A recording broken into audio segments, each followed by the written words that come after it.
মা, জানি তো এখন পানি চাবি, এমন কোনো মহৎ কাজ করে হোস নাই যে তোরা আমার পানি এনে দিতে হইব। যা, নিজেরটা নিজেই না খা। ছোট ভাই। কেন মা বলছে শোনো নাই? তোমার পানি তুমি নিজে নিয়ে খাও। ভাইয়া, দেখ, আজকে আমার কাছ থেকে বাইক চাবি না। আজকে বাইকে তেল নাই। আর প্রতিদিন যে এত বাইক বাইক করস, নিজের টাকা দিয়ে একটা বাইক কিনে নিতে পারস না?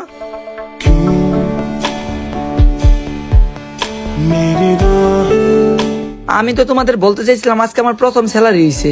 আরে বাবা, আগে কবি না, আমি টেবিলে ভাত বাড়তাছি, তাড়াতাড়ি আয়, খায় নে। আরে ভাই আগে বলবা না? তুমি বসো বসো, আমি ফ্রিজ থেকে তোমার জন্য ঠান্ডা পানি নিয়ে আসছি। আরে আগে কবি না? চল চল চল, আজকে ঘুরতে বেরোমু। আর আজকে কিন্তু বাইকের তেল তুই বেরো দিবি। মানুষ ঠিকই বলে, একটা ছেলেকে তার ঘরে তখনই সম্মান করা হয় যখন তার পকেটে টাকার হয়।